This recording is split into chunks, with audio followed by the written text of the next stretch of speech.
Jacob, how are you doing today? I'm fantastic. Thanks for having me. My pleasure. So you are our first guest on our first podcast. So we're I love it. honored. So first off, I want to talk about Off, the single. I've had it on repeat, and it's amazing. Oh, thank you for that. I appreciate it. No problem. Can you tell us what the concept of the video was? It's a really cool video. Yeah, absolutely. So my cousin, he shoots all of our videos. He came with us with a visual, and he just said, I think a good visual with this would be to use mannequins. And it sparked an idea in Eric from a movie that he loved in the 80s called Mannequin. I love that movie. So we started watching the video and pulled a lot of those vignettes that you see in the music video. We pulled from the movie. And so you'll see like the smoking jacket scene or the bathing suit scene are all like scenes that we pulled from the music video. And from there, it was just about shooting it with, we wanted to be fun. We wanted to be well lit and colorful. So combining all those ideas, and that's what we ended up with. That's awesome. Yeah, I love it. I'm so excited to have it featured on our YouTube channel, and it's already getting a ton of hits. So I love that. Thank you. Yeah, no problem. So now you guys, you just told me you're the manager of OTown, and I know that you don't have a record label anymore. Is that true? Yeah, so we have a little indie out of San Diego, some friends of mine here that, we've been friends for years, and they finally started doing some distribution, and that's what we needed because our fans funded the record with Kickstarter. So they're basically our record label, and Pacific Records in San Diego handles our distribution and helps with some of the PR, and we have a very lean, small team. I brought in a partner to help with management a few years back when things started picking up because, it's hard to do both at times, be two places at once. But yeah, it's been a labor of love for all of us. Dan went to school for graphic design, so he does all of our merchandise. That's awesome. I love that. You don't hear that from many artists, especially many artists that are at your caliber already. So, it's really we wouldn't be able to do that back in the day. So it came with 20 years now of experience and school and really focusing on trying to do more than just be the band. And yeah. So do you have, I know that all the songs on your album are usually personal to you.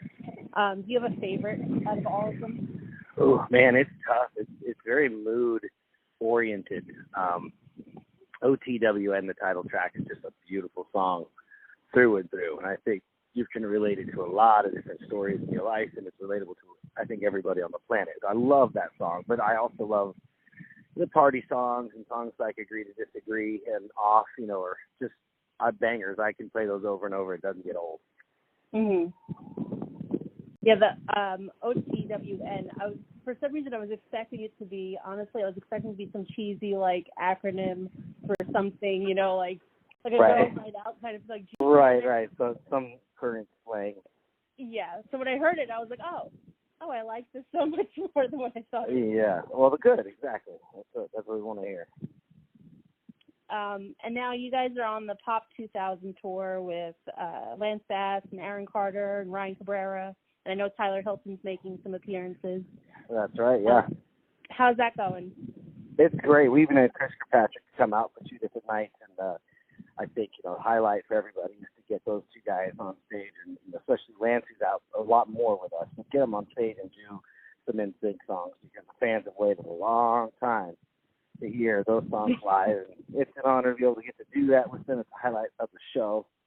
But we also, we played, all the songs you expect to hear from the old stuff, and then we pepper in a few new songs. And one of our favorite things to do is live mashups.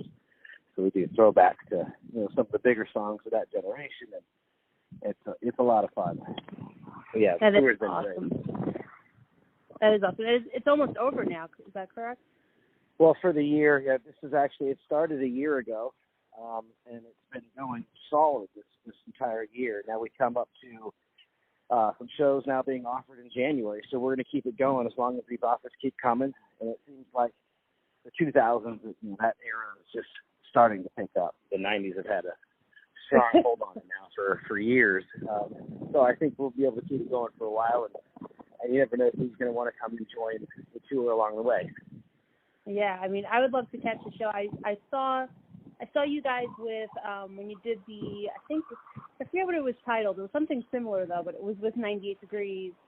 And yeah, the My 2K tour. Yeah, yeah, and I won't lie. Like a lot of the idea came from that, and a mixture of doing some of the I Love the 90s shows that we got to do, and realizing that there was a gap in the 2000s market. They didn't do My 2K a second year, and we felt a lot of people really loved it and missed out on seeing it the first time around. So we wanted to pick up and build something like it. Voila, you got the Pop 2000 tour. Yeah.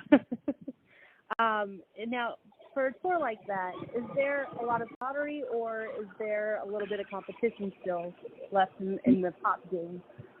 No, it's all camaraderie, actually. And because we shared a bus with My 2K with Ryan Cabrera, so we go way back. And Lance has been friends with all these guys for years. And Aaron Carter, we've been now with for a year. And, it's fun just to be able to get to know these people and these characters that you've only seen and have been in similar circles with TransCon and different things. And now we're finally hanging out and telling the similar stories. And it's a lot of fun. Yeah, you can tell there's a camaraderie once you get there. Tyler Hilton, he's awesome. And old soul, his voice is ridiculous. I love listening to him sing every night. The funny thing is, I interviewed Tyler Hilton quite a few times, and this one time I asked him to sing a little song, and I was going to record it, and we were in this really tiny dressing room, and I never realized how awkward it can be when someone's singing right to you. Right in your face, yeah. I was like, I know that most people would die at this moment, but I'm literally blushing and feeling so uncomfortable.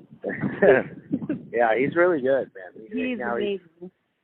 We've seen him for a little over a year. He's come on for a majority of the shows we have him on, and now we've got another show coming up with that whole lineup. And 98 Degrees is actually going to be headlining in Canada. So camaraderie extends. We've done a couple shows with 98 again this year.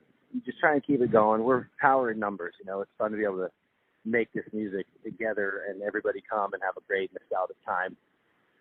Live in their high school or whatever the years they work for them. Yeah, that's awesome. I love it because it's so hard for me to get into some of the music that's out today. I've always liked older music from when I was young, and then I finally got into music when I was in my teens, which was when Backstreet Boys and NSYNC were big, and you guys, and so that was my first current music era where I was actually in the know. And then now I'm I just want to go back to the old stuff. Well, that's nostalgia is definitely more powerful than anything new. And honestly, 98 Degrees for me is high school because I was a junior and a senior where they had their records that were big. And I was, singing those songs with one of my best friends who's still a friend now. And we do shows with him, and I still take video. I'm like, can you believe we're doing shows together? It just doesn't seem like that long ago. We were fans ourselves in high school singing these songs. Yeah, it's crazy. My best friend and I were just talking about that because I've had, my walls used to be covered with the Backstreet Boys, and I've gotten to interview them and, just hang out with them and stuff. So it's just really weird. Yeah, it is. It's surreal at times because, again, we listened to these records. And we were far away from the music business at that point in high school like everyone else. And then with our story that happened within a year or two, and the next thing you know, we're standing side by side holy crap, look at this. So now you're a dad now. Congratulations. I am. Thank you. How old is that? I am a dad to a walker. She started walking. She's 10 months now. She started walking about 3 weeks ago. Oh, wow. Congratulations. No, thank you. Yeah, we're at the beach now, and she sees the other kids running, and she kind of looks up oh, I can do that. And then now she's trying to run already. So how does being a dad change life on the road for you?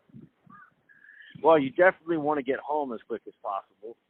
That's never been the case. And really, I and Trevor and Eric, are both single, so I was with them where we would just go out and we'd be out for months and months at a time, and you'd bounce around and see friends across the country or world, and you'd stop at different places you haven't been. And now I'm on with Dan where it's all right, first flight out. I got to get home. Let's go. And you want to, you feel like you're missing, especially this age too. I feel like I'm missing something every day. She's popping out a new tooth or she's learning some new word or it's pretty funny. Yeah, I'm sure. Just thank God for technology in that sense. 'Cause, I mean, at least you Yeah, can keep up FaceTime somewhat. makes it easy. Yeah. Yeah. That definitely makes it easier. It definitely does. So do you think that boy bands are finally getting the respect they deserve? I don't know if that'll ever be the case, but I feel like now a lot of people that were young and into that scene have grown up and realized that it doesn't go away, and it's a generational thing, which bands you like from, new kids up. And it's something that we can kind of enjoy and laugh at and poke fun at, fine, but I kind of think people realize that it might be a mainstay in music. Yeah. I'm thinking that they're starting to come around a little bit. Not much. Yeah. But I mean, when you think, like, we came at the tail end of the 90s of that boy band era, and when it got crushed, people were talking about, oh, yes, it's like when grunge crushed the 80s. It's finally gone. It's gone for good. And then you got One Direction come out and kill everybody. And you're like, well, that's, an ode to the saying that we used to hear is God's not going to stop making little girls, therefore there will always be boy bands. And that just seems to be true. that is true. For the last question, I always end every interview with, what would you like to say to your fans? Oh, I'd like to say thank you. They know exactly who they are. They show up to almost every single show across the country. They donated to the Kickstarter to help us make this music. And we couldn't have done any of this without the fans. They're our record label now. We're responsible to them. So thank you.